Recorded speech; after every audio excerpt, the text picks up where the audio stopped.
네.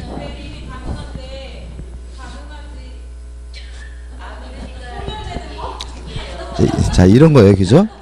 자, 봐요. 이게 무슨 말인지 몰라요? 우리가 첫 시간 했잖아. 첫 시간 했는데 다 까먹으셨어요?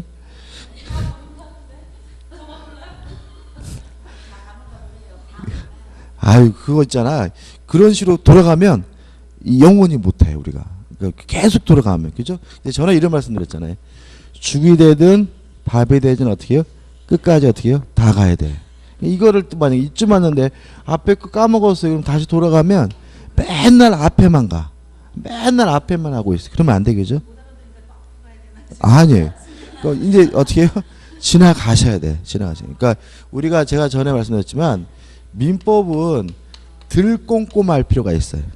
너무 꼼꼼해가지고 하나하나 막 다 이해하려고 하면 맨날 어디만 하고 있어요? 앞대가리만 계속 하고 있다고. 그래가지고는 이거 개가 안 내죠. 그래서 일단 몰라도 어떻게 해요? 들어가야 되고, 만약에 이게 진짜 모르겠다 그러면 동영상 맨 첫 시간 거, 첫 시간 거 봐요. 그죠? 이걸 또 우리가 또 설명하고 그러면 어떻게 또 다른 것도 또 그래야 되는데, 그죠? 그죠? 자, 이제 우리가 어디로 갈 거냐면 대리행의 하자로 갈 거예요. 그죠? 하자. 126페이지죠. 자, 이 대리행의 하자를 이해하기 위해서 대리의 개념을 다시 한번 말씀드릴게요. 갑이 본인이고 을이 대리인이고 병이 상대방이다라고 하면 대리는 뭐 하는 사람이냐면 스스로 의사를 결정해서 결정된 의사를 표시함으로써 타인을 위하여 법률 행위를 해 주는 사람이 누구죠? 대리인이에요. 그죠? 그러면 의사결정은 누가 한 거죠? 대리인이 한 거니까 의사결정 과정에 하자가 있는지 없는지는 누구만 가지고 따져요? 대리인만 가지고 따지는 거예요. 또 의사표시도 누가 하는 거예요? 대리인이 하는 거니까 의사와 표시가 일치됐는지 안 됐는지 누구만 가지고 따져요? 대리인만. 법률행위도 누가 한 거죠? 대리인이 한 거니까 법률행위를 하는 과정에서 선인지 악인지 과실이 있는지 없는지도 누구만 가지고 따져요? 대리인. 본인이 그러한 사실을 알았는지 몰랐는지 뭐 하잖아요? 고려하지 않아요. 근데 이게 결국은 다 대리를 기준한다는 얘기잖아요. 그죠? 근데 이것도 굉장히 잘 틀려요. 왜 잘 틀리냐면 자꾸 갑이 시켰겠지 막 이런 생각을 자꾸 한다고. 만약에 이게 헷갈린다면 대리를 누구를 집어넣으시면 돼요? 친권자를 집어넣으시라고요. 친권자를. 그러니까 우리가 대리인에서 가장 일반적인 대리인이 누구라고요? 친권자잖아요. 그러니까 우리가 말이 안 되는데 갑이 뭐라고 시켰겠지 생각이 들면 갑은 뭐죠? 3살 먹은 꼬마고 을은 누구예요? 아버지. 이렇게 생각하시면 모든 걸 다 누굴 가지고요? 아버지를 가지고 따지겠죠. 그렇지 않습니까? 그럼 한번 연습해 볼게요. 갑이 본인이고 을이 대리인인데 을이 갑을 대리해 가지고 병과 만나 가지고 자전거를 샀어요. 근데 자전거가 고장난 브레이크가 제대로 안 되는 자전거였어요. 근데 을은 이 자전거가 고장났다는 사실에 대해서 뭐냐면 선이 모르고 있고요. 갑은 뻔히 알고 있어요. 악이에요. 그럼 예를 들어 선이에요? 악이에요? 선이죠. 왜요? 누구만 가지고 따져요? 대리인만을 가지고 따지니까. 자, 을과 병이 자전거에 대해서 매매 계약을 했는데 나중에 병이 갑에게 사기쳤다는 사실이 밝혀졌어요. 이랬을 때 요 매매 계약을 사기당했다는 이유로 취소할 수 있어요? 없어요? 없는 거죠. 왜냐하면 사기당했는지 안 당했는지도 누구만 가지고 따져요? 대리인만을 가지고 따지고 본인이 사기당했는지 안 당했는지 뭐 하잖아요? 고려하지 않아요. 이해되시죠? 그죠? 이 정도입니다. 그러면 본인을 기준으로 하는 건 그러면 하나도 없느냐? 딱 하나 있어요. 불공정한 법률행위에서 궁박만은 누구를 기준으로 하냐면 본인을 기준으로 해요. 그럼 결국 우리가 기억할 것은 궁박만 본인, 궁박을 제외한 나머지 모든 것들은 다 누구만을 가지고 따져요? 대리인만을 가지고 따진다. 이게 결론이거든요. 근데 이게 결론인데 알면서도 자꾸 뭐 하게 돼요? 틀리게 되니까 잊지 마시고 대리는 단순히 일해주는 사람이 아니라 뭐 해주는 사람이죠? 의사를 결정해주는 사람이라는 거 항상 머릿속에 가지고 끝까지 가야 되는 거죠. 이 원칙입니다. 그다음 우측에 보시면 예외가 있거든요. 근데 예외는 오늘 안 할 거예요. 왜 안 하냐면 예외를 하면 또 원칙이 또 흔들려. 그래서 이 부분은 차라리 예외가 모르는 게 나을 수도 있는 부분이에요. 나중에 제가 나중에 1, 2월 때는 예외를 하겠지만 오늘은 뭐죠? 원칙. 뭐만요? 궁박만 본인. 궁박을 제외한 나머지 모든 것들은 다 누구예요? 대리인을 가지고 따진다. 이게 결론인 거죠. 대표 예제 풀어볼까요? 대표 예제. A는 B의 대리인으로서 C 소유 부동산에 대하여 C와 매매 계약을 했어요. 그러면 본인이 누구예요? B죠. A가 누굽니까? 대리인이고 C가 뭐예요? 상대방입니다. 그럼 보자고요. 1번 A가 B를 위한 것임을 표시하지 않았어요. 현명하지 않았는데요.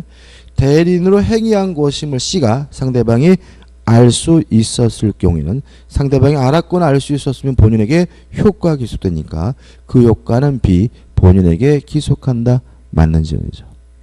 2번 A가 차고에 의해 계약을 체결한 경우 A를 기준으로 차고 사실과 중과실 여부를 판단하여 B가 취소권 행사할 수 있다. 자 그러면 차고인지 아닌지 누굴 가지고 따져요?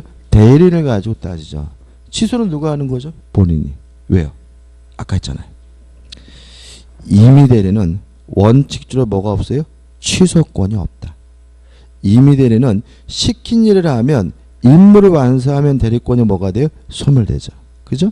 그래서 우리가 결국은 사기 당했는지 안 당했는지 취소할 수 있는지 없는지 여부는 대리인을 기준으로 판단하고요. 취소권이 발생한다면 누가요?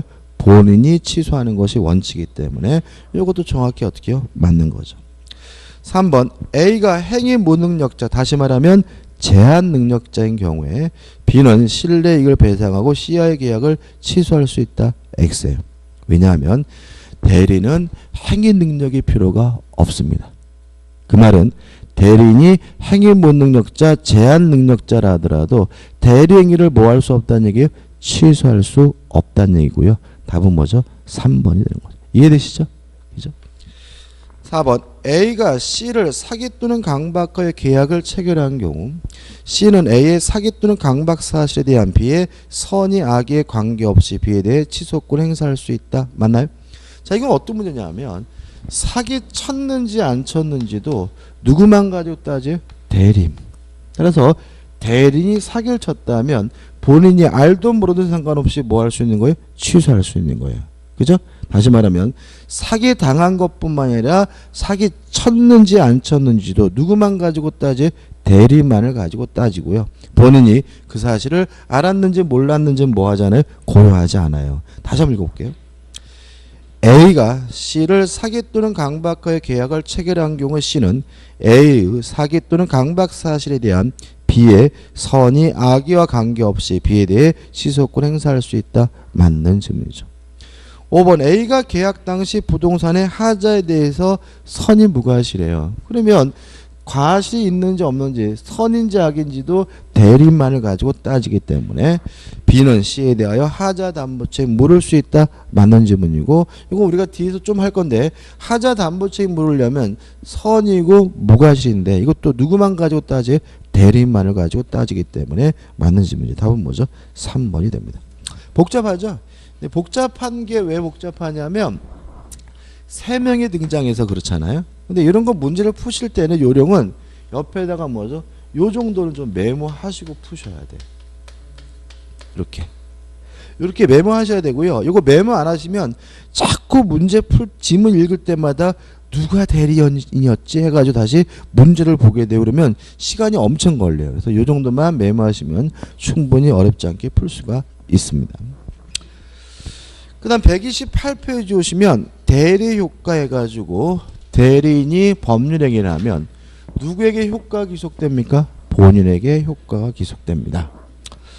그 다음에 2번 대리인의 불법행위 책임인데 저번주에 말씀드렸지만 대리는 뭐에 한해서만 허용됩니까?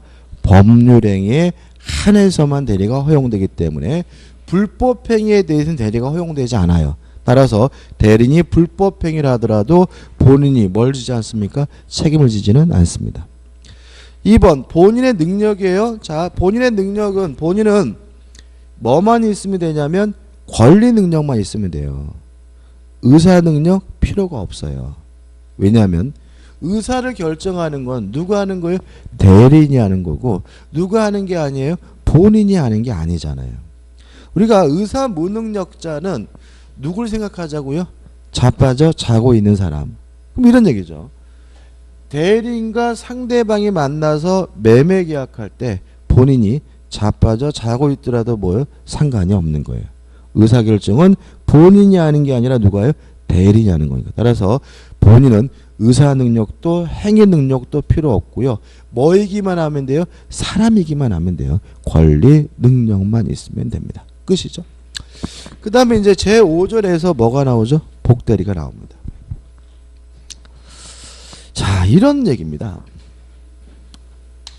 갑이 본인이고요. 을이 대리인이에요. 근데 이 복대리 할 때 이 복자가 뭐냐면 다시 복자예요. 다시. 그러니까 우리가 건물이 무너졌어요. 다시 짓는 거 우리가 뭐죠? 복구한다 했죠. 그 복구할 때 복자, 다시 복자예요. 뭐 우리가 예수님이 부활한다 그러잖아요. 이 부자도 한자는 똑같아요. 발음만 다르고 이것도 뭐예요? 다시란 뜻이에요. 그래서 복대리라는 말은 다시 선임한다는 얘기예요. 그럼 이런 얘기죠. 갑이 본인이고 을이 대리인인데 을이 또다시 병이라는 사람을 대리인으로서 선임을 했는데 만약 이 사람이 갑 본인을 대리하고 있다면 이 사람을 우리가 뭐라 그러냐면 복대리인이라고 해요. 물론 한 번 더 하면 뭐가 돼요? 복복대리인. 한 번 더 하면 뭐예요? 복복대리인. 이렇게 가는 거예요. 그래서 개념은 대리인이 선임했지만 누구를 대리하는 사람이에요? 본인을 대리하는 사람이 누구예요? 복대리입니다. 그래서 교재 자체 카드는 의를 제가 한번 읽어보면 복대리인이라 함은 대리인이 자기 이름으로 선임하여 누가 선임한 거죠? 대리인이 그의 권한 내의 행위를 행하게 하는 누구요? 본인의 대리인을 우리가 뭐죠? 복대리인이라고 합니다. 여기까지였죠. 여기까지 오면 뭐 어려운 말은 없는데 이게 자꾸 이렇게 피부로 못 알아듣는 것 같아요. 예를 들게요. 이런 겁니다. 갑이라는 놈이 미성년자인데 저번 주 수능 끝났죠, 그죠? 수능 끝났는데 미성년자인 주제에 술 처먹고 싸움박질 해가지고 유치장에 들어갔어요. 그 저희 때는 학력고사라 그랬거든요. 학력고사. 고3 그 학력고사 끝나고 뭐 했냐면 재미로 말씀드리는데 저는 고3 때 학력고사 끝나고 MRV3 봤어요.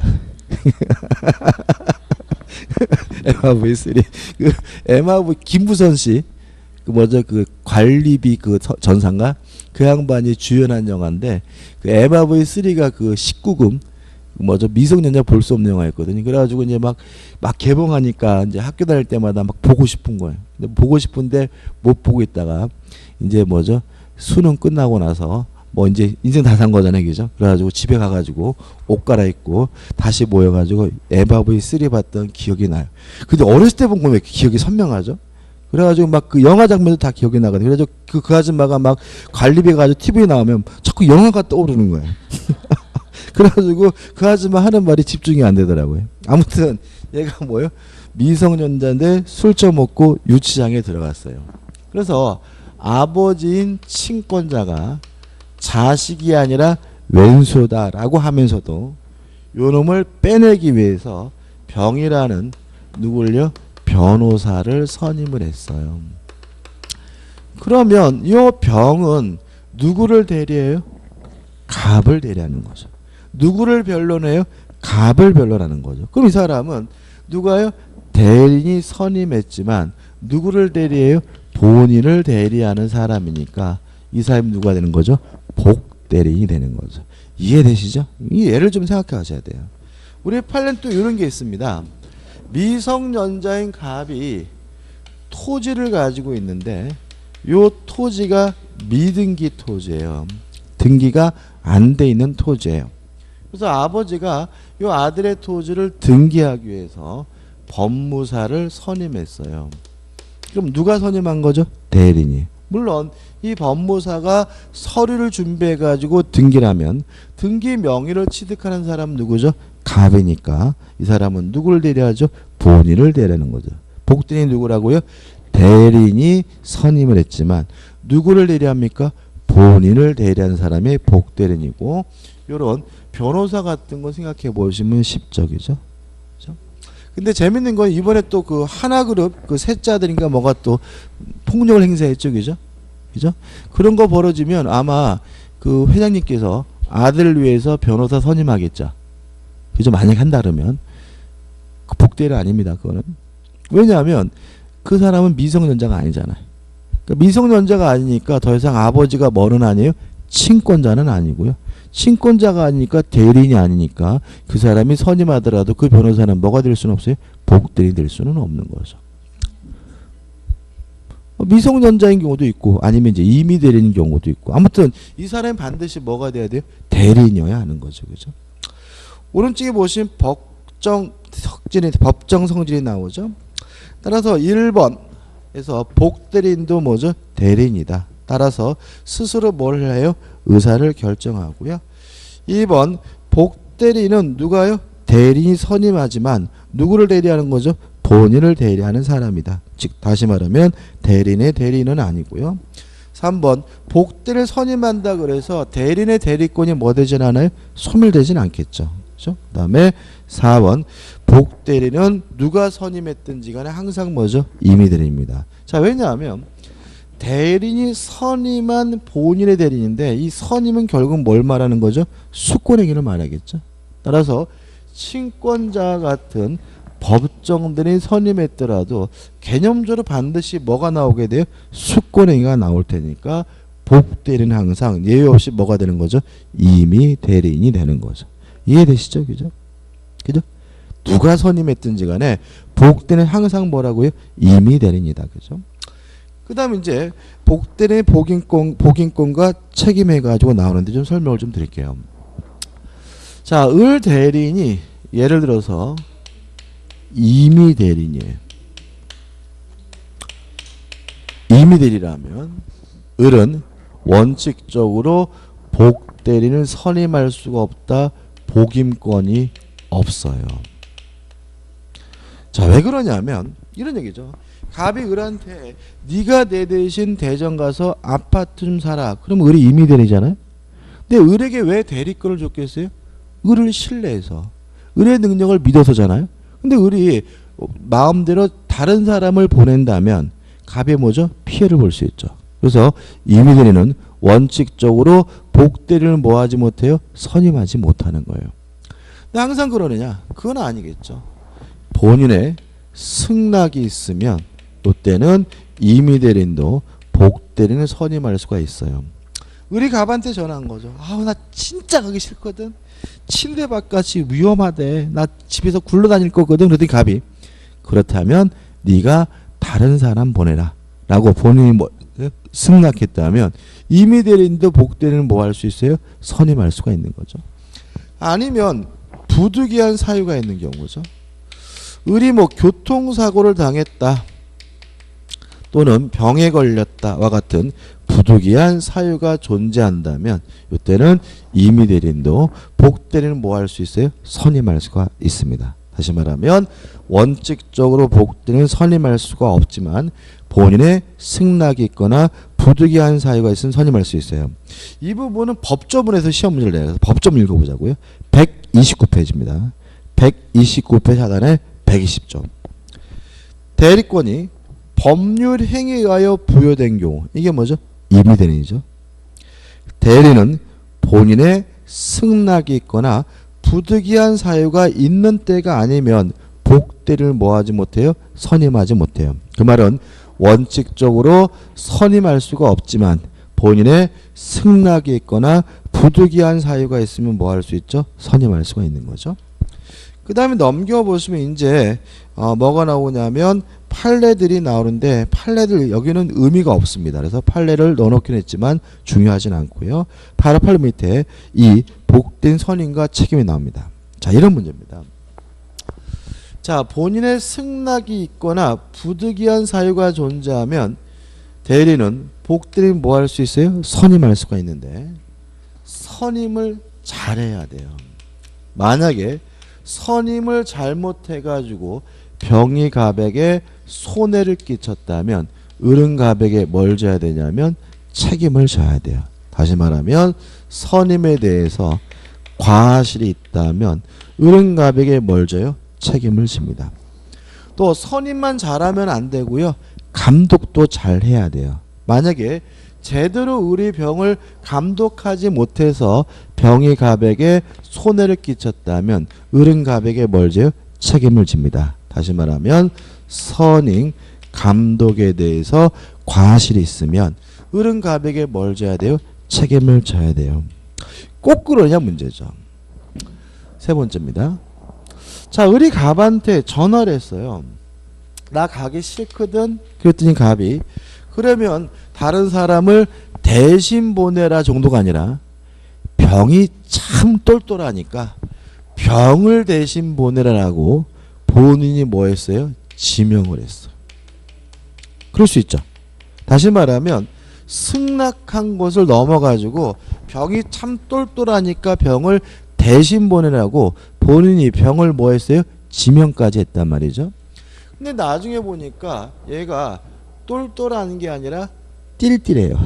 그래도 을이 갑에게 뭐 할 일은 아니에요? 책임질 일은 아니죠. 왜요? 본인이 병을 뭐 했어요? 지명했으니까요. 다만 똘똘한 게 아니라 띨띨하다는 사실을 알게 됐으면 을은 갑에게 그 사실을 통지를 해줘야 돼요. 또 똘똘한 게 아니라 띨띨하다는 사실이 밝혀지면 을은 병을 잘라야 돼요. 해임을 해야 되고요. 따라서 통지하지 않았거나 해임하지 않은 경우에는 을은 갑에게 뭘 줍니까? 책임을 부담하게 됩니다. 요 두 가지입니다. 법정 보죠. 자, 130페이지 하단에 121조입니다. 1항. 전조의 규정에 의하여 대리인이 복대리인 선임한 때는, 다시 말하면 본인의 승낙이나 부득이한 사유가 있어서 복대리인 선임한 때는 본인에 대하여 그 선임 감독에 관한 책임이 있다는 말은 선임을 잘못하고 감독을 잘못하면 을이 갑에게 뭘 줘야 돼요? 책임을 져야 된다는 얘기고요.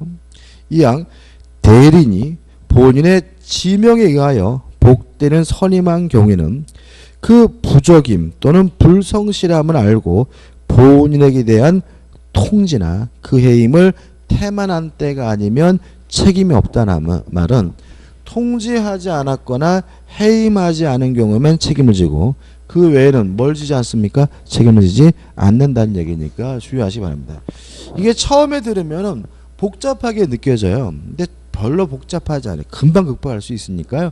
그냥 기본적 개념 흐름만 먼저 잡으시면 됩니다. 그 다음에 두 번째, 을이 친권자 같은 법정 대리인이면요. 법정 대리인은 복대리인을 자유롭게 뭐 할 수 있어요? 선임할 수 있다. 복인권이 있어요. 왜냐하면 친권자 같은 법정 대리인이 모든 일을 다 혼자 할 수는 없고요. 그래서 제가 지금 예를 누구를 든 거죠? 친권자를 예를 든 거예요. 왜냐하면 법정 대리인만 자유롭게 복대리인을 뭐 할 수 있기 때문에 선임할 수 있기 때문에 그런 거죠. 다만 선임은 자유롭게 할 수 있는데요. 책임은 강화돼 가지고 요 선임 감독에 대한 무과실 책임을 부담하게 됩니다. 다시 말하면 선임을 잘하고 감독을 잘했다 하더라도 본인이 피해봤다면 전적으로 책임지는 무슨 책임을 져요? 무과실 책임을 부담하는 게 원칙이에요. 다만 이 무과실 책임이 과실 책임으로 뭐가 될 수 있냐면 전환될 수가 있어요. 언제냐면 복대를 선임한 사유에 대해서 부득이한 사유가 존재하는 경우죠. 그죠? 다 했죠. 그죠? 우측의 법조문입니다. 122조. 법정 대리는 그의 책임으로 복대를 선임할 수 있다라는 말은 자유롭게 복대를 선임할 수 있는데 그의 책임이란 말은 전적으로 책임을 져야 된다. 무슨 책임이죠? 무과실 책임이라는 의미로 해석되고요.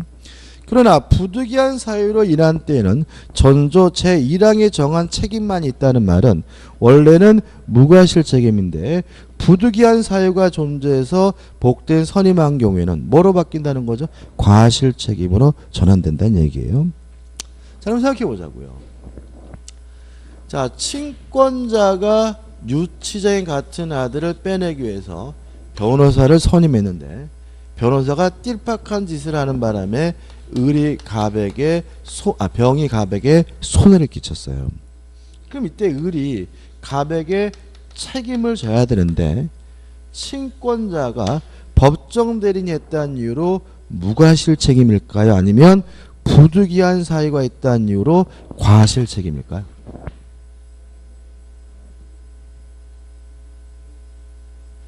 지금 여기서 이제 멍해지는 거는 제 논리를 못 갖춰서 그래 지금 이게 그죠? 자, 친권자는 법정 대리는 자유롭게 복대를 선임할 수 있는 대신 무슨 책임이요? 무과실 책임인데 부득이한 사유가 있으면 뭐로 바뀌어요? 과실 책임으로 전환되죠. 자, 그럼 보자고요. 변호사가 잘못하는 바람에 갑에게 뭘 입혔어요? 손해를. 그럼 을은 갑에게 뭘 져야 돼요? 책임을 져야 돼요. 여기서 말하는 무과실 책임일까요? 아니면 부득이한 사유가 있으니까 과실 책임일까요? 과실 책임이겠죠. 그죠? 말 그대로예요. 유치장이 갇힌 아들을 빼내기 위해서 변호사를 선임하는 것은 부득이하죠. 다른 방법 없죠. 뭐 조폭을 고용할 거예요. 그죠? 이건 부득이한 사유가 있으니까 이건 뭐예요? 과실 책임인 거죠. 그죠? 그만할게요. 다음에 또 더 힘들어 하실 것 같아요. 그 다음에 3번 이제 복된의 주의입니다. 간단한 문제입니다. 자, 일단 병은 을이 선임했다는 점에서는 특색이 있지만 누구를 대리하죠? 본인을 대리하죠. 따라서 본인에 대한 관계나 제3자에 대한 관계에서는 대리인과 똑같은 권리와 의무를 갖고요. 다만 병의 대리권은 누구로부터 비롯됐죠? 을로부터 비롯됐기 때문에 을의 대리권보다 반드시 어떻게 해요? 작아야 돼. 왜요? 배보다 배꼽이 클 수는 없고요. 또 병의 대리권은 을로부터 비롯됐기 때문에 을의 대리권이 소멸된다면 병의 대리권도 자동으로 뭐가 돼요? 소멸이 돼요. 1번 복대리인과 대리인과의 관계입니다. 자, 복대리권은 대리인의 대리권보다 반드시 어떻게 해요? 작아야 되고요. 대리인의 대리권 소멸하면 복대리권은 자동으로 뭐가 돼요? 소멸돼요. 그죠? 자, 그러면 넘기지 마세요. 연습을 해보죠. 연습하려고 그러면 막 걱정돼요. 막 또 이상한 표정을 지으실까봐. 자, 지금 요겁니다. 미성년자인 아들이 미등기 토지를 가지고 있어서요. 법무사를 선임했어요. 그래서 법무사가 갑을 위해서 토지에 관한 등기 서류를 준비해서 순서입니다. 등기 서류를 어떻게 해요? 준비해서 이러한 등기를 신청하려고 했는데 가슴 아프게도 아버지가 친권자가 교통사고로 사망을 했어요. 그리고 나서 법무사가 세 번째로 등기관에게 뭘 했어요? 등기를 신청했어요. 이랬을 때 법무사는 이 등기 신청을 받아줍니까? 받아주지 않습니까? 받아준다고요? 받아주지 않는다. 왜냐하면 복대리권은 대리인의 대리권으로 비롯됐으므로 대리인의 대리권이 소멸하면 복대리권도 자동으로 뭐가 돼요? 소멸돼요. 따라서 아버지가 사망하는 순간 을에게 뭐가 없어져요? 대리권이 없어지죠. 그러면 누구도요? 병에게도 뭐가 없어요? 대리권이 없으니까 요 등기 신청은 대리권이 없는 무권 대리인이 등기를 신청한 거죠. 따라서 등기관은 이 등기 신청에 대해서 뭐 하게 되냐면 각하를 해야 되는 것이 F입니다. 왜냐하면 대리인의 대리권이 소멸하면 복대리권도 자동으로 뭐가 돼요? 소멸되게 되니까요. 이해되시죠? 그죠? 그 다음에 넘겨보시면 이제 나머지 것들은 특별한 거 없어요. 2번 복대리인과 상대방과 관계. 대리인과 똑같은 권리와 의무를 진다. 어차피 복대리인도 누구의 대리인이죠? 본인의 대리니까. 2번 본인에 대한 관계. 또 본인에 대해서도 어떻게 해요? 대리인과 똑같은 뭘 갖습니까? 권한을 갖는다. 권리와 의무를 갖는다. 왜냐하면 어차피 누구의 대리인이죠? 본인의 대리니까요. 4번 복대리인 복인권인데 얘가 또다시 복대리인을 선임할 수 있는가? 있다. 다만 얘는 항상 무슨 대리인일 수밖에 없다고요? 이미 대리인일 수밖에 없으니까 복대리인이 복대리인 선임하려면 본인의 승낙이나 뭐가 있어야 돼요? 부득이한 사유가 있어야지만 선임할 수가 있습니다. 4번 복대리권의 소멸 특별한 건 없고 다시 말씀드리지만 대리인의 대리권 소멸하면 복대리권도 자동으로 뭐가 돼요? 소멸됩니다. 대표이제 풀어볼까요?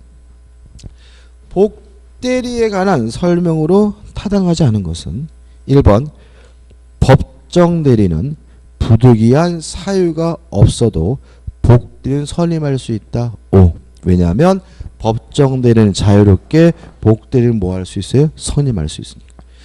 2번 법정대리는 복대리를 선임한 때는 선임감독상의 과실이 없어도 언제나 책임을 진다. X죠. 언제나는 아니에요. 그죠? 다시 말하면 원래는 뭐예요? 무과실 책임이지만 부득이한 사유가 존재하면 뭐로 전환돼요?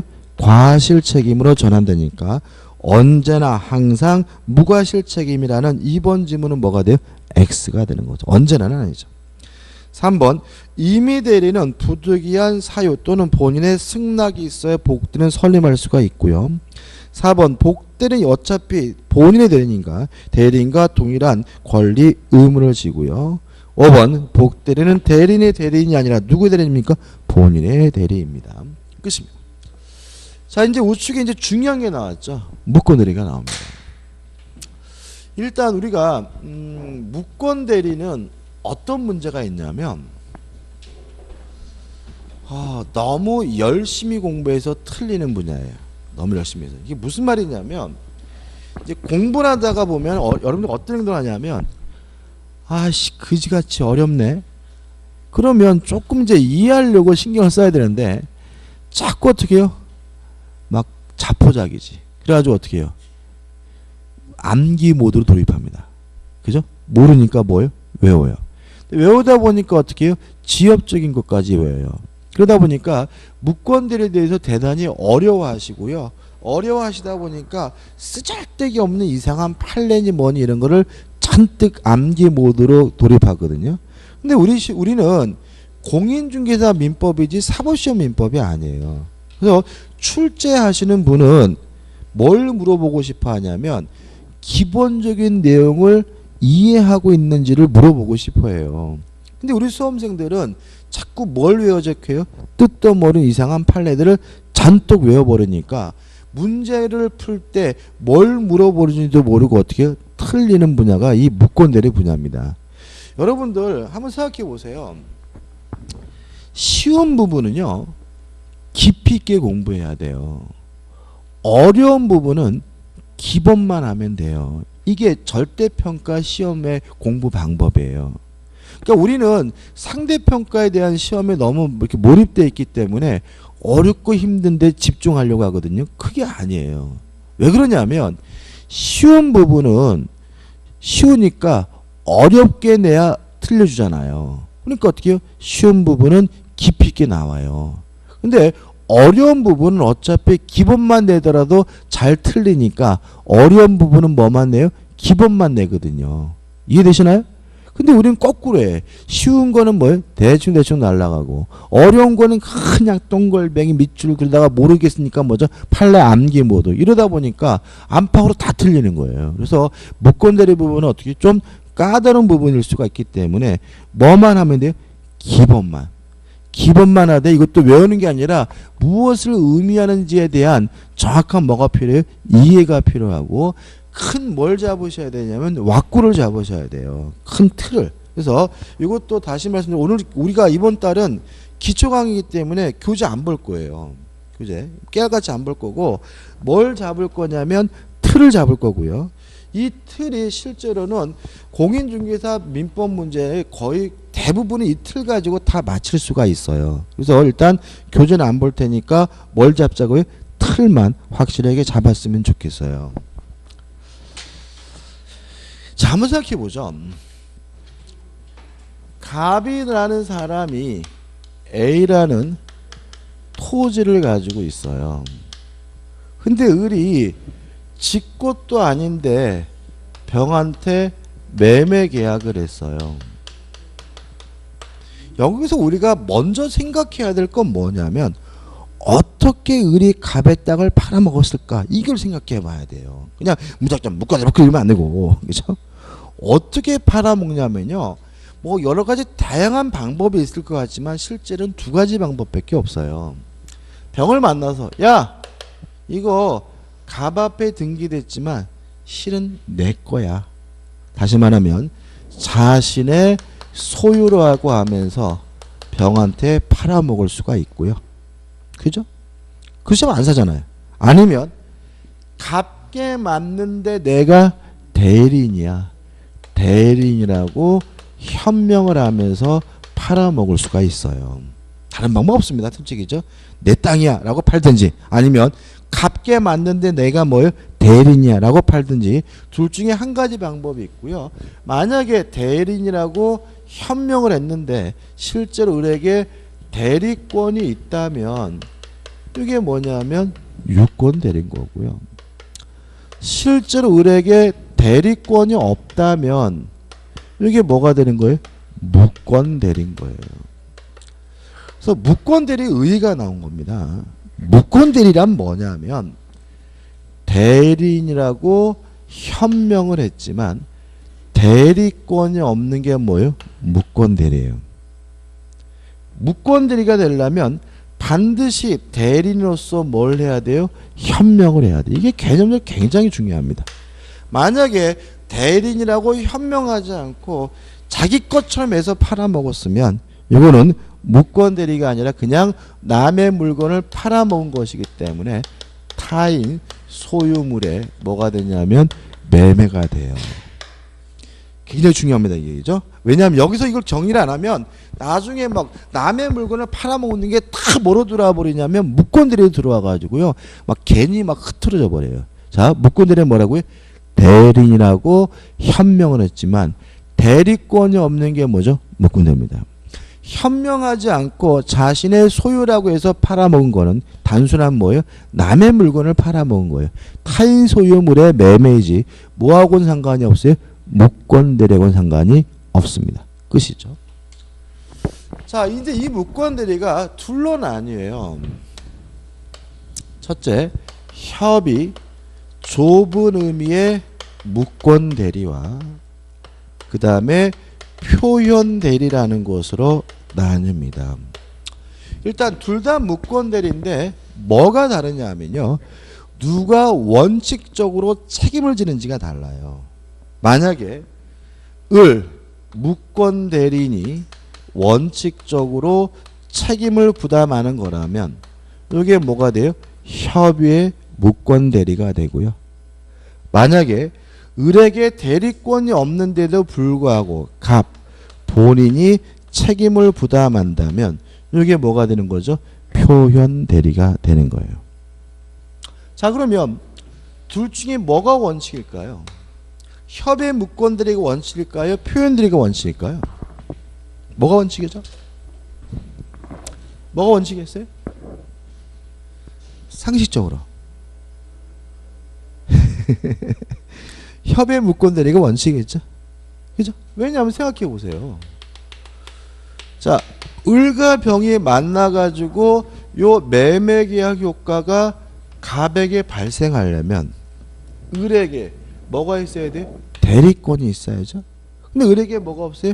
대리권이 없어요. 그러면 요 매매계약 효과는 갑에게 뭐 하잖아요? 발생하지 않겠죠. 그럼 병은 어떻게 해야 돼요? 을한테 책임지라고 해야 되는 거죠. 따라서 무권 대리인과 거래한 경우에는 누가 책임을 지는 거예요? 무권 대리인이 책임지는 거예요. 대리권도 없어 팔아먹었으니까. 따라서 책임은 뭐냐? 병은 을에게 이행을 청구할 수가 있습니다. 무슨 말이죠? 갑한테서 사서라도 넘겨달라. 왜요? 대리권도 없으면서 대리인이라고 뭐요? 구라쳤으니까. 그죠? 아니면 바로 손해배상을 청구할 수가 있습니다. 둘 중에 하나를 뭐 할 수 있어요? 선택할 수 있어요. 그래서 이게 무권대리의 가장 기본적인 효과예요. 그러니까 무권대리인과 거래한 사람은 누구한테요? 무권대리인에게 이행을 청구하거나 아니면 뭐예요? 손해배상을 청구할 수 있는 거예요. 이게 가장 기본적 효과입니다. 정리해 볼게요. 자, 대리인이라고 현명을 했지만 대리권이 없는 게 뭐예요? 무권대리고, 무권대리인과 거래한 상대방은 이제는 누구한테요? 무권대리인에게 이행을 청구하든지 손해배상을 청구하든지 이렇게 가는 것이 뭐예요? 원칙인 거죠. 이해되시죠? 근데 항상 그런 건 아니고 예외적으로 누가요? 본인이 책임지는 경우도 있다. 또 이건 예외니까 특별히 책임질 만한 뭐가 필요한 거죠? 사유가 필요한 거죠. 일로 올게요. 그죠? 좁으니까. 그죠? 일로 올게요. 자, 지금 표현드립니다. 다시 한번 말씀드리지만 무권대리인데도 불구하고 특별히 누가요? 본인이 책임지는 무권대리가 뭐죠? 표현드립니다. 첫째, 대리권 수여의 표시입니다. 우리가 대리권 수여의 표시에 의한 표현들이라고 해요. 뭔 소리냐? 갑이 을에게 대리권을 수여한 바가 없어요. 그랬는데도 불구하고 갑이 병한테 을이 내 대리인이야 라고 표시를 했다면 서로 을에게 뭐가 없더라도 대리권이 없더라도 누가 책임을 져요? 본인이 책임을 져야 되는 거죠. 이해되시죠? 자꾸 병이 갑한테 전화해가지고 땅 파세요 땅 파세요 그런단 말이죠. 귀찮으니까 아이 저한테 전화하지 마시고 내가 을한테 대리권 전화했으니까 을한테 맡겼으니까 을하고 알아서 얘기하세요 라고 병에게 뭐 했어요? 표시를 했다면 서로 을에게 뭐가 없더라도 대리권이 없더라도 누가 책임을 져야 돼요? 본인이. 이게 뭐예요? 대리권 수여의 표시에 의한 표현들이에요. 두 번째는 뭐냐면 권한을 넘은이에요. 권한을 넘은 표현들. 자, 이런 얘기입니다. 갑이 을에게 예를 들어서 저당권을 설정할 수 있는 대리권을 줬어요. 그럼 저당권 설정하려면 뭐가 필요하죠? 등기 서류가 필요하잖아요. 그 등기 서류 준 거죠. 근데 이놈이 그 서류를 이용해 가지고 병에게 뭐 했어요? 팔아먹었어요. 그러면 을이 원래 할 수 있었던 권한은 뭐죠? 저당권 설정인데 실제 한 것은 뭐죠? 팔아먹은 거니까 가지고 있는 권한을 넘은 거죠. 근데 이러한 계기도 다 누가 제공한 거죠? 갑이 제공한 거예요. 그래서 병은 갑에게 책임을 물을 수 있는데 이게 뭐죠? 권한을 넘은 뭐죠? 표현들이에요. 세 번째, 대리권 소멸입니다. 대리권 소멸의 표현들입니다. 자, 갑이 본인이고요. 을이 대리인이었어요. 근데 을에게 대리권이 있었고 병도 그래서 을과 거래를 하거나 협상을 하고 있었는데 을에게 뭐가 없어졌냐면 대리권이 없어졌어요. 그러면 갑은 병한테 빨리 어떻게 해요? 알려줘야 되겠죠. 그죠? 근데 안 알려주는 바람에 병은 아직도 을에게 대리권이 있다고 믿고 거래를 했다면 을에게 대리권이 없더라도 갑이 뭘 줘야 돼요? 책임을 져야 되는데 이게 뭐죠? 대리권 소멸의 표현들입니다. 따라서 표현들이라는 것은 예외적으로 무권대리인데도 불구하고 특별히 누가요? 본인이 책임지는 거니까 특별한 사유가 필요한 거예요. 셋 중에 하나. 주지도 않고 줬다고 어떻게 해요? 표시를 했든지 아니면 가지고 있던 권한을 어떻게 해요? 넘든지 아니면 있던 대리권이 소멸되든지 셋 중에 한 가지 사유가 있어야 되고요. 거기다가 플러스 상대방은 뭐이면 되냐면 선이고 무과실인 거죠. 선이고 무과실이라면 무권대리인데도 불구하고 특별히 누가 책임집니까? 본인이 책임지는데 이게 뭐죠? 표현대리가 되는 거죠. 연습해볼까요? 두 가지만 해볼게요. 다 한 겁니다. 이 정도예요. 그러니까 이 정도인데 별로 많지 않은 겁니다. 그러니까 이 정도 가지고 뭘 붙어요? 틀을 먼저 어떻게 해요? 완성하고 나서 내용으로 들어가셔야 되는데, 그러니까 평면적인 내용을 그냥 원칙 없이 그냥 뭐라 외워버리니까 이게 막 어려워요 막 이렇게 되고 막 이상하게 되는 거니까 주의하시기 바라고요. 자, 한번 생각해 보세요.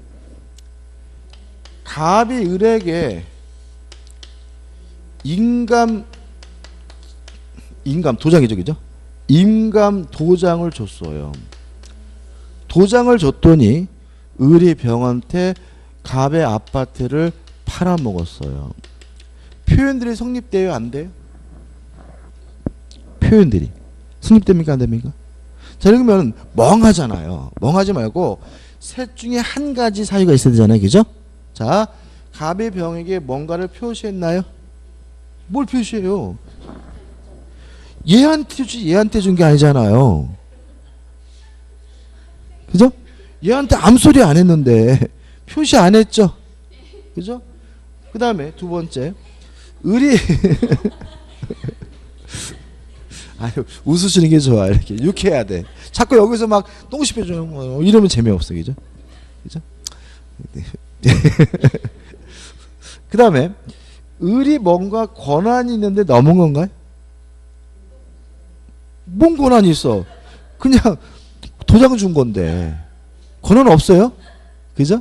막 웃으시죠, 그죠? 아무런 권한 없잖아. 도장 줬다, 그죠? 도장. 야, 도장. 그죠? 권한 없죠. 있던 대리권이 소멸됐나요? 그것도 아니잖아요. 그러니까 셋 중에 어디에 해당하지 않으니까 뭐가 성립될 수 없어요? 표현들이 성립될 수가 없어요. 근데 이게 아다를 원하는 거예요. 만약에 도장을 주면서 네가 대출 좀 알아봐 다오 라고 얘기를 하면 을은 권한이 생겼죠. 뭐요? 대출을 알아볼 권한이 있는데 그거 가지고 팔아먹었다면 가지고 있는 권한을 어떻게 해요? 넘은 거니까 이때는 뭐가 될 수 있어요? 권한을 넘는 표현들이 될 수 있죠. 근데 참 재밌는 건 뭐냐면 이 말이 없는데도 불구하고 자꾸 상상을 해. 그러니까 도장을 주면 뭔가 시켰겠지. 이렇게 상상을 해가지고 접근하면 무조건 뭐 하는 거예요? 틀리는 거예요. 그죠? 그러니까 나와 있는 말만 가지고 하는 겁니다. 그죠? 도장 줬으면 권한 준 거 아니에요. 그죠? 따라서 그때는 뭐예요? 표현으로 생겨들 수가 없는데 뭐 아파트 좀 알아봐다오 라고 말하면서 도장을 줬다면 이제 권한이 있으니까 뭐가 되는 거죠? 권한을 넘는 표현들을 갈 수가 있는 거죠. 아다르고 어다는 거죠. 표정이 또 왜 이렇게 우울하세요? 다시 한번. 또 한번 하나만 더 해볼게. 자, 갑과 을이 부부예요. 부부. 근데 남편이 뭘 가지고 있냐면 아파트를 소유하고 있어요. 근데 을이 이 남편의 아파트를 병과 만나서 매매 계약을 했어요. 표현들이가 성립될 수 있을까요? 자, 갑이 병한테 뭔가 한 건 없죠. 대리권 수혜 표시는 아니네요. 을이 원래 권한이 있다가 없어진 것도 아니죠. 대리권 소멸도 아니네요. 권한 넘진 않았나요? 자, 아까 제가 부부간에는 뭐가 있어요? 일상 가사 대리권이 있다 그랬잖아요. 그죠? 제가 아까 왜 일상 가사 대리권 하면서 막 명품 백인 이렇게 말씀드린 이유가 부부간에는 뭐가 있다고요? 일상 가사 대리권이 있다는 게 중요해서 그래요. 자, 을에게는 뭐가 있습니까? 일상적인 집안일에 대해서 뭐가 있어요?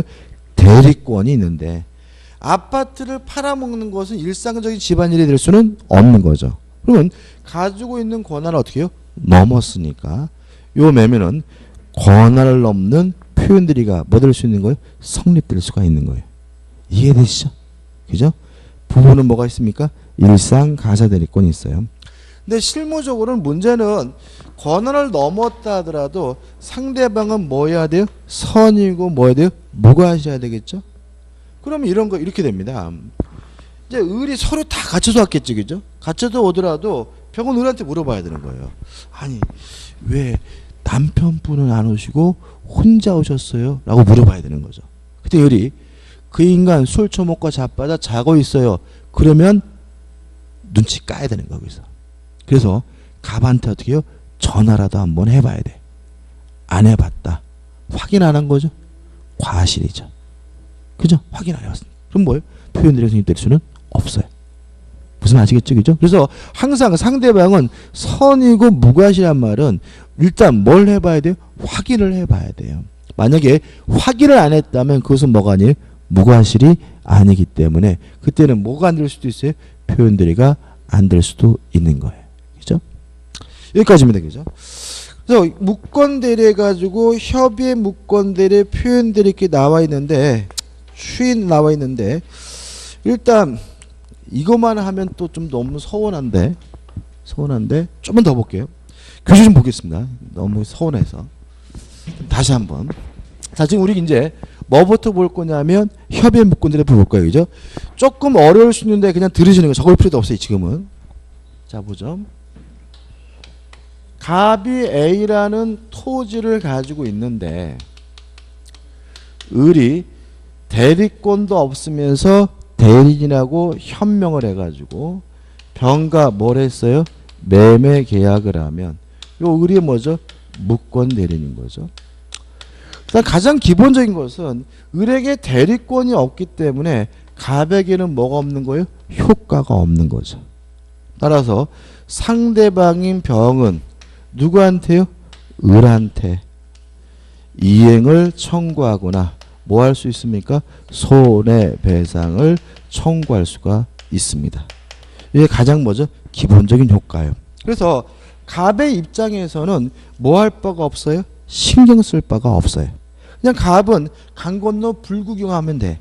자식들 왜 내 땅 가지고 지들이 싸움박질이지? 원래 제일 재밌는 게 뭐죠? 불구경하고 뭐죠? 싸움 구경이죠. 전혀 신경 쓸 필요가 없는 거예요. 그래서 페이지 134페이지 오시면 가번에서 이제 뭐가 나오냐면 이러면 납니다. 무권대리는 원칙적으로 본인에 대해서 아무런 효력이 없으나 까지 설명드린 거죠. 그죠? 근데 이게 갑에게 신경이 쓰일 수가 있어요. 한번 생각해 보세요. 갑이 이 땅을 한 1억 정도 받으면 좋겠다라고 속으로 생각하고 있었는데 이놈이 병한테 1억 5천에 매매 계약을 했대요. 신경 쓰이죠 이때는. 그죠? 웬 떡인가 싶죠? 그럼 어떻게 했습니까? 병한테 전화하겠죠. 아이고 안녕하세요. 땅 주인인데요. 이번에 1억 5천에 매매 계약했다며요. 계약금 좀 보내주세요 라고 하겠죠. 이게 뭐예요? 추인인 거죠. 이 논리를 쫓아오셔야 되는데 다시 한번. 왜 표정이 그래? 자 다시 한번. 자, 을이 갑의 땅을 대리권도 없으면서 대리인하고 현명했으면 갑은 뭐 할 바가 아니에요? 신경 쓸 바가 아니다. 근데 갑의 입장에서 1억 정도 받으면 충분하다고 생각하고 있던 땅을 을이 시키지도 않았는데 1억 5천에 팔면 갑은 뭐라고요? 웬 떡이냐 싶은 거잖아요. 이게 당연한 거잖아. 그럼 당연히 갑은 병한테 전화하겠죠. 아이고 안녕하세요. 제가 땅 주인인데요. 1억 5천에 매매 계약했다며요. 계약금 좀 보내주세요 라고 하겠죠. 이걸 뭐라 그래요? 추인이라고 한다고요. 그죠? 어렵게 생각하지 마시라고요. 추인하면 이제 이 매매 계약 효과가 누구한테 기속이 돼요? 갑에게 기속하게 되는 거죠. 연결해서 읽어볼게요. 없지만 본인이 뭐 하면요? 추인하면 계약 시에 소급해서 대리행위 효과가 어떻게 해요? 발생한다. 따라서 추인하면 이제 이 매매 계약 효과가 누구한테요? 본인에게 발생하니까 본인은 병한테 매매 대금 달라고 요구할 수 있고요. 병은 갑에게 뭐죠? 이행 뒤젓는 게 달라고 뭐 할 수 있게 되는 거죠? 요구할 수 있게 되는 거죠. 추인할 때 우리가 당연히 자기한테 뭐가 되니까 이득이 되니까 하는 거잖아요. 그죠? 그럼 여기서 이제 문제가 생겨요. 그 다음에 나머지 내용은 안 볼 겁니다. 이제 어디로 갈 거냐면 137페이지로 갈 거예요. 137페이지. 137페이지 오시면 2번 상대방에 대한 뭐가 나와요? 효과가 나오죠. 자, 상대방이요. 법적주의가 불안정해져요. 뭐 해준다고요? 불안정해져요. 왜냐하면 본인의 추인권 때문에. 한번 생각해 보세요. 지금 갑은 뭐 할 수 있어요? 추인할 수 있죠. 추인하면 병원 누구한테 가세요? 갑한테 가서 책임질 하면 되겠죠. 추인 안 하면 누구한테 가세요? 을한테 가서 이행을 청구하거나 손해배상을 청구해야 되겠죠. 그러면 요 갑이 추인할지 안 할지를 결정해 주지 않고 있으면 병의 입장에서는 누구한테 찾아가서 지랄거릴지 모르는 어떤 상태예요? 불안정한 상태에 빠지는 거죠. 그래서 을에게 병에게 두 가지를 인정해요. 최고 독촉할 수가 있습니다. 뭘 독촉하겠습니까? 야, 그지 같은 인간아, 네가 지금 추인할 건지 안 할 건지를 결정 안 해주고 있어서 내가 어떻게 행동할지를 몰라. 뭘요? 추인 여부를 독촉할 수가 있는 거죠. 그랬는데 이 그지 같은 인간이 끝까지 말을 씹어요. 확답을 바라지 않으면 이때는 뭐한 것으로 해요? 추인을 거절한 것으로 확정이 돼요. 그럼 이제 병원 누구한테 가세요? 을한테 가서 이행을 청구하거나 손해배상을 뭐 하면 돼요? 청구하면 되는 거예요. 그 다음에 이것도 번거로워요. 기다려야 돼요. 그래서 없던 거로 하자. 뭐 해버릴 수 있냐면 철회해버릴 수도 있어요. 자, 철회가 뭔가요? 전에 했죠. 효과가 발생하기 전에 효과 발생을 막는 게 뭐라고요? 철회. 자, 철회는 언제까지만 할 수 있냐면 효과가 발생하기 전까지만 할 수 있어요. 그러면 본인이 추인하면 본인에게 뭐가 생겨요? 효과가 생기잖아요. 추인하면 뭐 하지 못해요? 철회할 수 없겠죠. 따라서 철회는 추인 전까지만 할 수가 있는 거고, 선의 상대방만 할 수 있고 악의 상대방은 뭐 하지 못해요? 철회하지 못해요. 왜냐하면 병이 을에게 대리권이 없다는 사실 뻔히 알면서 계약을 체결했다면 병 스스로 뭐 한 거예요? 불안정한 상태를 자초한 거예요. 굳이 병에게 뭘 인정해 줄 수는 없어요. 철회권 인정해 줄 수는 없어요. 다 한 겁니다. 그죠? 교재 안 읽어보시면 된다 그래서 일단은 그죠? 그래서 다시 한번 놀라지 마셔도 돼요. 그죠? 다시 한번 정리해 볼게요. 무권 대리인과 거래한 사람은 무권 대리인에게 이행을 청구하거나 손해배상을 청구할 수 있습니다. 다만 본인이 이득이 된다고 생각한다면 본인이 뭐 할 수 있어요? 추인할 수 있고, 추인하게 되면 갑에게 뭐가 생겨요? 효과가 생기고요. 따라 상대방의 법적주의가 뭐해져 있어요? 불안정하여 있기 때문에 우리 민법은 상대방에게 두 가지를 인정합니다. 첫째, 최고 독촉할 수가 있고요.